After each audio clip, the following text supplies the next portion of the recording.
What you cooking, Mom? Fucking cut. Now I'm gonna go. I'm gonna go purchase one. That's the problem. This ain't for me. I was like, the background is mom and dad was addicted to crack cocaine. Okay. Right? All praises to the Most High. Hi, how are you? Welcome to another episode of the Doc Holliday Show, where we love to uplift black men, black woman, black teen, black child, black royalty. And today I am joined by my brother, whom I've been knowing for a long time. More black royalty, my guy, Rodney Ruffin, owner, CEO of, I know Memph 10 is the brand. Ruff with the strong Ruff Gear. Yeah. Ruff Gear. Owner and CEO of Ruff Gear. All right, what's up, man? Thank you, man. How you doing? I'm well, man. How you doing, brother? I'm good. Now, first of all, I've been knowing you for a long time, man, but tell the people, the watching world out there, man, a little bit about you, where you from, a little bit about your upbringing, bro. I'm originally from Memphis, Tennessee, born and raised. Went to school here in Memphis, and went to college at Arkansas State. I've been knowing Doc from Pee Wee Leagues. Man, long what? Yeah, 1980 something, bro. Long time, man. So, coming up, man, athlete and academics, man. My folks stressed, academics stressed, trying to be the best. So, man, when I just coming up in the city I love, this is somewhere where I was born and raised. So this home. Now let's talk about the upbringing, man, because a lot of times everybody say, well, you're born up in the inner city, man, rough upbringing. And yeah, but at the same time, they be thinking a lot of us come from broken households. That ain't yours, bro. No. That stable, strong black man, strong black woman together, man. Just talk about that, man, siblings and your parental guidance. I came up in a stable home, mother and father, sister, two brothers. But the funny thing about that, I resented it. I resented because I went to school with kids that were brought up in broken homes. So I almost thought that was the way to be. So when I got to a point in life, I didn't know the value of having that kind of stability behind you, or that kind of strength behind you. I almost thought it was cool to not have that. So that put me on another path in life that I chose to go a hard route. But my mother and father, my family always had been there. But I for some reason, I didn't take that support and run with it like children should do. But karma brings you full circle. So I made some bad choices, made some hard choices, made life harder than it needed to be. But it made me a stronger person in the end. Shit, bro, you ain't by yourself. Hell, I made life harder than it's supposed to be too. But you made a great point, man, because growing up the way we grew up, like, my mom and dad was there until she died. But before she died, it was two-parent household. Yeah. Middle-class neighborhood, the neighborhood I grew up in, the majority of the dudes, people in there, their mom and their dads was in the house. Yeah.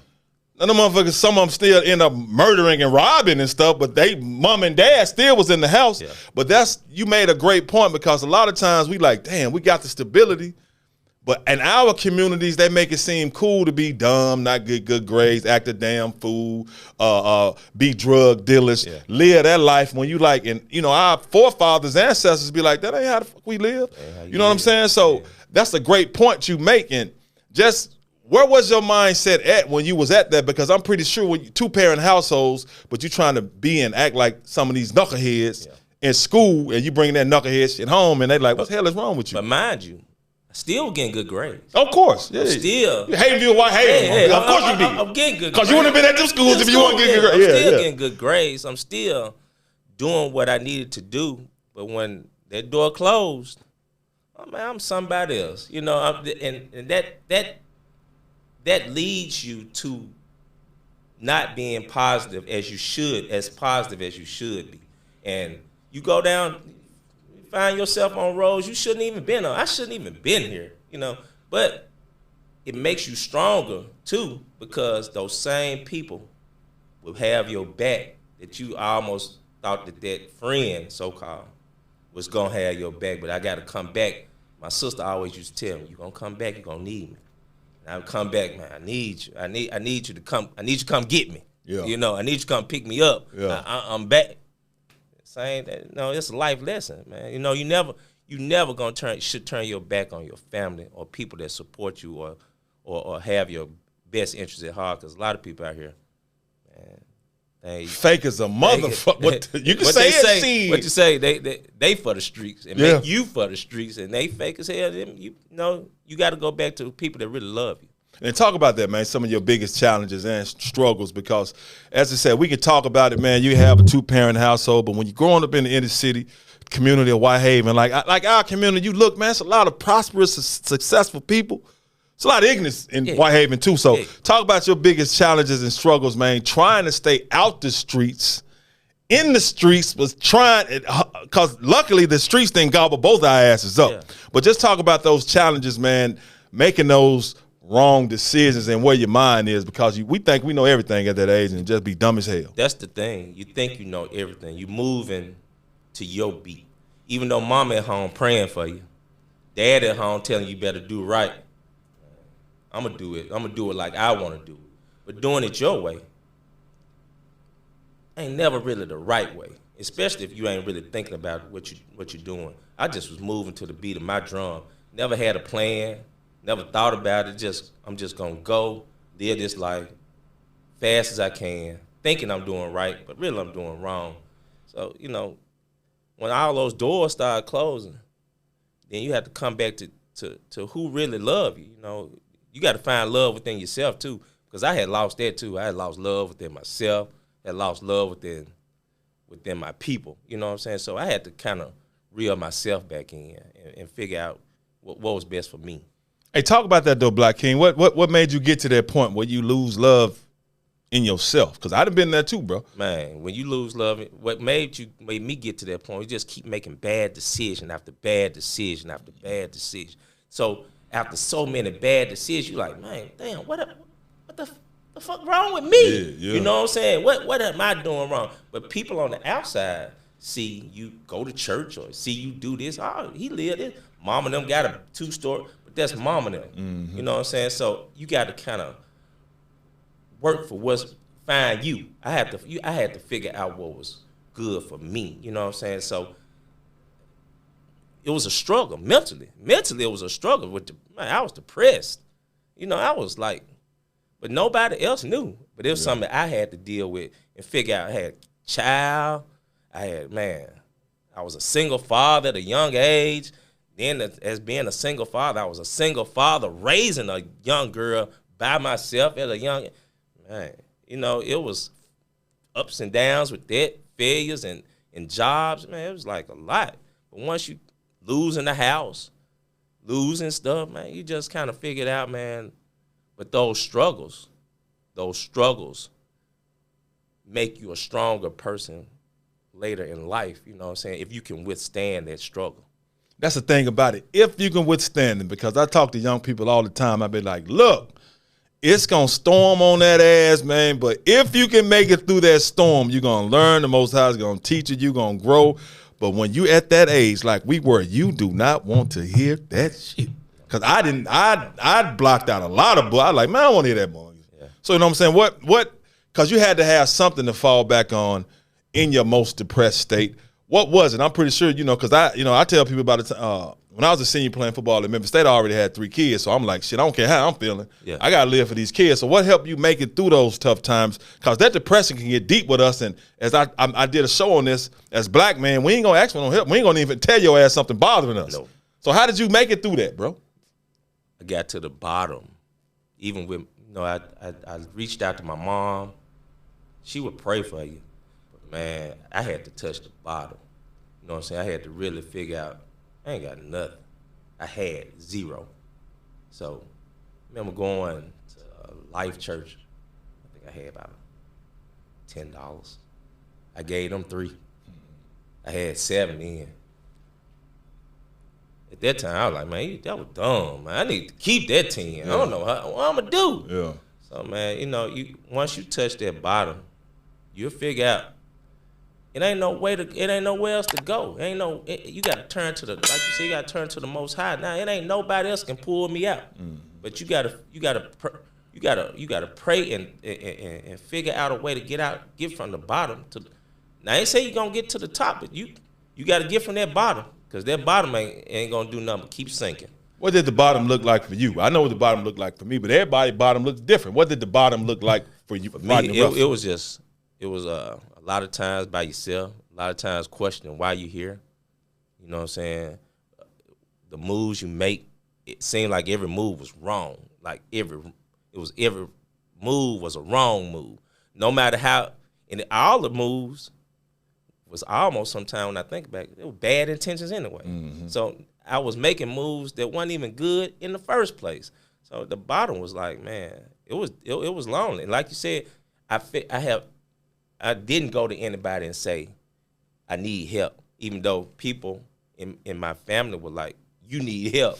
But I'm like, man, I'm straight. You need help. Yeah. But, you know, that's that deflected, you know what I'm saying, when it's all about, you got to search within to figure it out. Let me ask you this, because I know I tell a lot of people, man, being athletes like we both were, good athletes, a lot of times that warp our reality. So when we doing some stuff we ain't supposed to be doing, whether it's at school or in the streets, because I know there's a lot of things I used to do. Police let me off the hook. Teachers let me off the hook. Then when they stopped letting me off the hook, I'm like, hold on, I've been doing this while they clacking me. Yeah. I've been doing this for 1,000 years. You know what I'm saying? So I think playing football warps our reality. Do you feel the same way? Because we're not held as accountable as other students and other people. They let us do a whole bunch of shit, and it really don't help us in the end. That's was the key. I mean, that was one thing. When I was at high school, we did so much stuff. Then when I got to college, I was doing so much. Then I was living this persona of, I wasn't Rodney no more. I become Julio. I turned into this whole nother persona. So I was living this life of fast, man. I'm every weekend about halfway this close to jail or doing something that was just off the, shouldn't have been doing. Yeah, of course. You know what I'm saying? So you kind of get a wrong scope of who you really are, because like you're saying, man, I thought I was above. You know, I thought I was above even really going to jail or even going, but we'll put you in the back of that car. You know what I'm saying? Say, now it's, you going to cry what?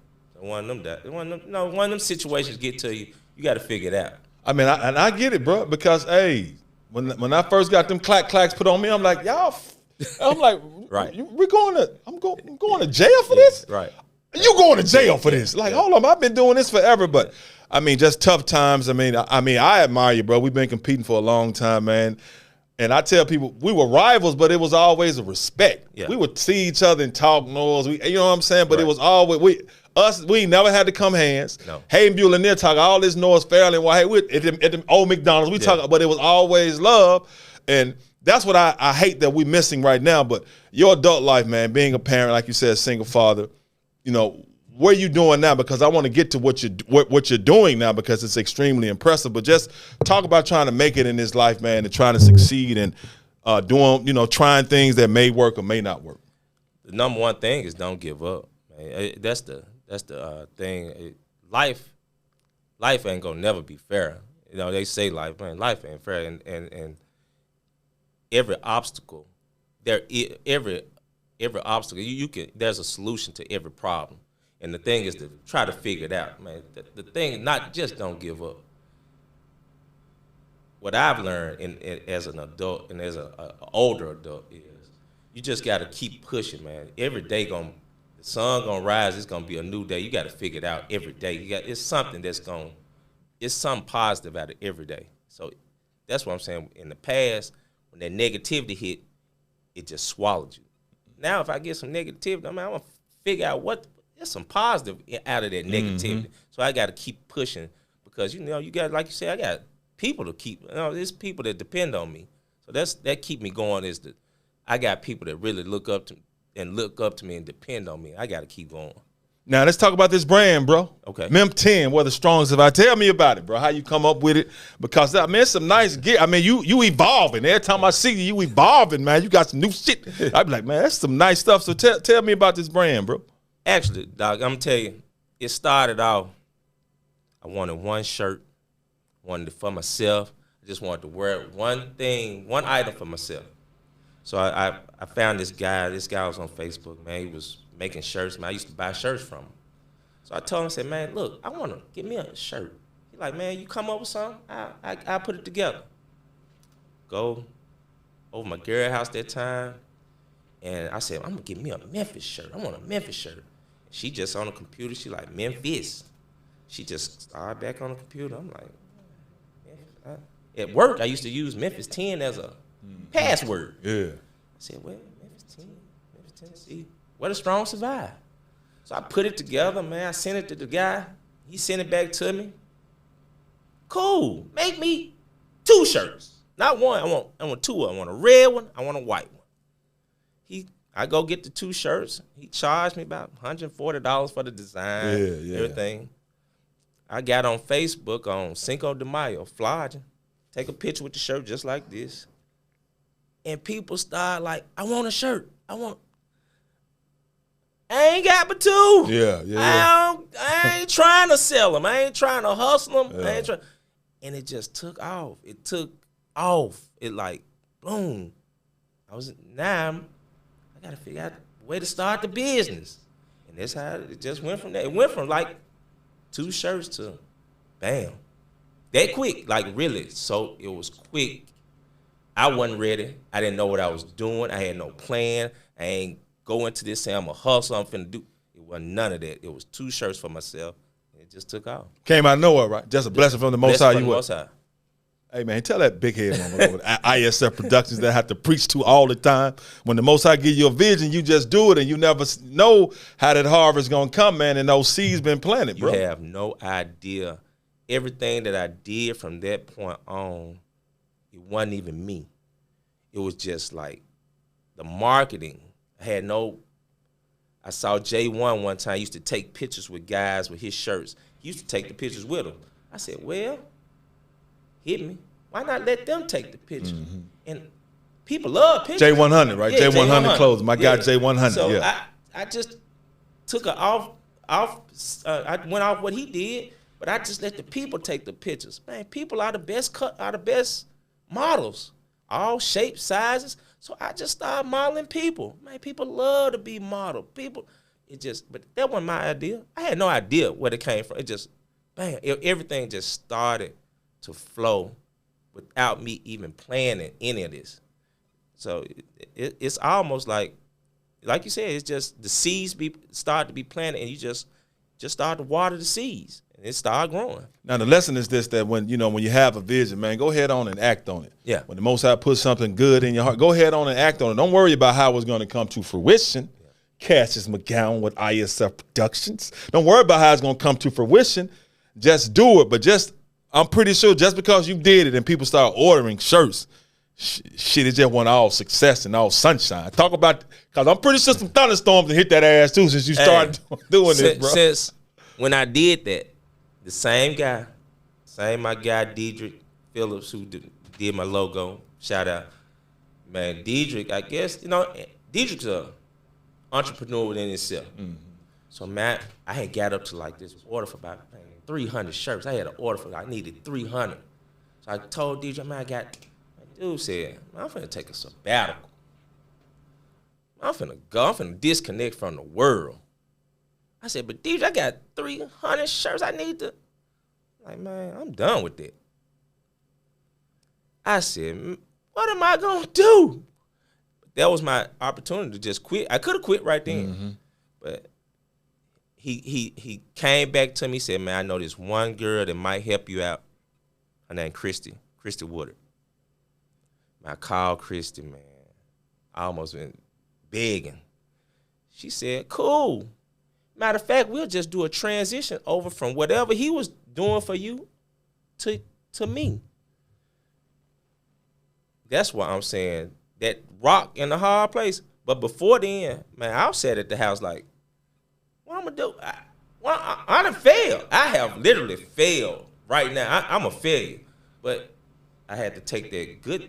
I had to find some positivity in there. I'm going to call this man one more time. And then that one call, he was like, maybe point you in this direction. And man, Christy has been a blessing. You know what I'm saying? She helped me out She took out. We took off, and she's still rolling with me today. Now, as far as the designs, like I said, man, hey, I don't do no modeling, and you know what I'm saying. But yeah, it's cold in the mud. I ain't gonna even lie. You hit your boy with the purple and gold. You know what I'm saying? Let me see. Can you hear me still? You see this man cover my face up, man. Hit your boy with the Memph 10. Then he came with the DOC on the back. Rod, like I told you, bro, you don't do that because, I don't be asking for free stuff, man. Because we have to support one another. That means with money, but I do appreciate the shirt, man, and just the design. But just talk a little bit more about what you got because your ass started with T-shirts. Now I see people, the sweatsuit is tight. I done seen dresses and hoodies. Just talk about how it has evolved, bro. Are them some Memph 10 Nikes? But it went from just T-shirts to, hoodies. Dresses, and my biggest accomplishment was I took my daughter's drawings, a couple of her drawings, and I took a couple of her drawings, man, and we marketed them for her, only to show. My thing was to show her. Forget all this Memphis 10 stuff. In my opinion, it was to show my daughter that you can make money. You don't have to always go down one road to make some money. She is a scholar and probably ain't made a B in her life, but I wanted to give her an opportunity, or show her an opportunity, whereas you don't have to be, you're not going to be judged as unsuccessful if you don't go to college. You can use your talent and do something different. That's been my biggest, within all of this is, I always wanted to have something to give back to my kids or whatever, and I tried to, even though she don't do it as much as I would want her to do it, but she still, I show her that you don't have to be pigeonholed into one particular thing. Now what is a drawing? What is? I like the little fella. Yeah, okay. It's like just, man. I call it Kenzie production. It's just I got a girl too. She drew a girl and a guy, a little guy, whatever, and it just fun black. African-American guy just throwing up the peace sign, the girl doing the same thing. Yeah. But it's just something that she came up with. Actually, it's something that she morphed. It started off as not that. It was something she said, Dad, I can do better than that. She took it and she came back. She said, now, you can use that.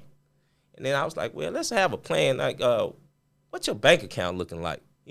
So we got into the bank account and, how we going to do it gave me a sense of pride to show her that, you can be an entrepreneur, you can be into your books, you can take the drawing serious, you can do all the creative stuff, but don't ever let nobody tell you, if you don't go to college, you ain't gonna be successful. If you don't do this, you ain't gonna be successful. That's bull, man. These kids need it.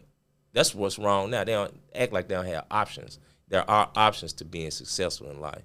Yeah, and that's Black King shit right there, bro. Because I tell people, man, see, I know, the media going to give us all these other fake images of black men. I be like, shit, I know more black men like me and Cassius and Rodney who love their kids in their lives, supporting their kids. And it's important that you are able to nurture her talent, help her recognize her talent, nurture her talent, but not only that, help her start and make a livelihood about that. How fulfilling is that to you, man, seeing your child, because you're teaching them something right now that her talent and her skill can make her money long when the damn degree is gonna be burned up and gone in the wind. That's all that's been the thing that I think when we came up, it was almost, if you don't go to college, you won't be shit. You know what I'm saying? Mm-hmm. And there's so many people that I know, barbers and people that's in construction and people that, that do other jobs that didn't have to put themselves in debt. For one, we just were fortunate, but we got beat up on at the same time. Mm-hmm. We paid the price, but we didn't. So many people had to put themselves in debt, and man, I just wanted her to get a sense of there are other options. That's all I wanted her to see. There are other options to being a successful person, and I don't even, like I tell her, you got a God-given talent, and she always correct me. Because she says what I did was develop the talent. God gave me a sense of a drive to develop a talent. Because she didn't come out knowing how to do this. She just developed it, and she correct me on that. Because I'm always saying, "Oh, that's God given." Dad, it's God gave me the drive to do this. Cause she started out stick man, you know. But that's what I'm proud about, man. That out of anything that somebody that I gave her an opportunity to see that there are other ways to be a success in this world. And that's a great lesson, man, because a lot of our kids, they impressed on us. You got to go to college. I'll be like, damn. Now I'll be like, hold on, bro. I know electricians, barbers, plumbers, HVAC dudes, people with talents. Yeah. Not only with talents, but skills with their hands. Because they ain't got no college debt. No. Zero. $400,000-$500,000. You know what I'm saying? Yeah. And I'll be like, hold on. Because I know my dad and them and their generation, most of them didn't go to college. No. But damn, they had some nice-ass houses, bro. Yeah. We grew up in some nice houses. Yeah. You know what I'm saying? I ain't saying not go, but that's not the only route because college is not for everyone. And to be able to have skills and be able to do things with your hands, oh, man, that's invaluable, bro. And you can always make a life and make a living on that. And before we wrap it up, man, just still getting to Memphis 10 right now because you've grown. And what's the umbrella of the company? Rough Gear. Rough Gear. Yeah, Rough Gear. So what all is under that umbrella, man, and still, you know, taking orders and how you doing this thing, you know? Under the umbrella still is the Memphis 10 logo, the Kansas creative shirts, and the black movement, man. We got a little black movement with a strong survive, man, with the black. Oh, see, I didn't even see that, bro. Okay. With the black, you know, in support of black, what was going on in the country with our young brothers and sisters at the time, man. We came up with that logo, and it's all on the platform of you know, my Facebook page, IG page. That's how, you know, contact me, 901-219-2188 or whatever you got to do to get in touch with me. You know, we'll make it happen. Give us the IG page, man. We're gonna meet my boy Cass is gonna put all it up there. Ruffin 1911 on IG, and my first and last name on Facebook, man. Just hit me up and no. I mean, spell Rodney Ruffin though, because you know we Negroes. They be like, no, I spell my name RODDNIEYY. RODNEYRUFFIN. You know, on Facebook, man. And I promise I'm get back with you in a timely manner, and we're gonna make it happen. And the IG again? Ruffin 1911. You were born in 1911? Man, nah, you know. You was born in 1911. We share that time together. No doubt about it, man. No doubt about it. Now, shout out to the noobs though. No, of course, bro, of course. Now, young people, man, who may want to start their own business, I always ask entrepreneurs like yourself, what advice will you give them? Because I tell them, look, man, it may sound cliche, but because you're an entrepreneur, I'm one, Cassius is, just can't give up because you ain't going to just start seeing fruits right away. No. But, what advice you have for them? One thing I would say is, like you said, don't give up. But first thing, have a plan. What I did was not ideal. You know what I'm saying? But have a plan. If you got your plan, I think things tend to work out a lot better when you got your plan. Execute your plan. And don't let nobody else stand in your way of executing your plan. And they're going to, like you said, it's going to be some rocks in the road, bumps in the road, walls in the road. You got to keep going, man. The thing is, we give up on it, then we start on something else. Then we roll on that for a little while, then we start on something else. Man, until you get to where one thing is solid, don't never give up, man. Just keep pushing it. That day to be a super success might be tomorrow. So that's my thing, man. Everybody, can't nobody dictate your success story either. Don't try to follow nobody else's success story.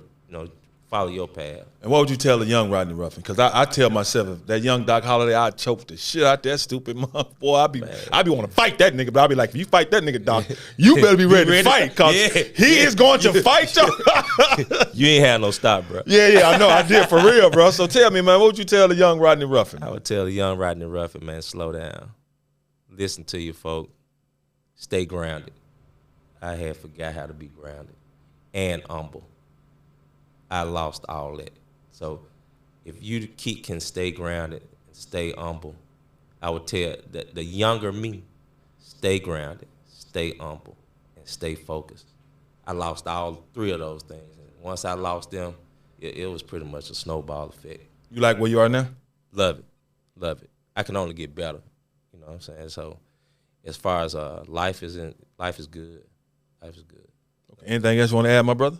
Nah, man, I appreciate the opportunity. All praise to the Most High, man. Thank you for coming, man. Sure. You know, that's what we about, man. Always. And that's going to do it for another episode of the Doc Holliday Show, where we love to uplift black men, black women, black teen, black child, black royalty. Thank you for watching. Until the next time, we out. Good deal, my brother. Yes, sir. Appreciate it, man. Yes, sir. That's nice.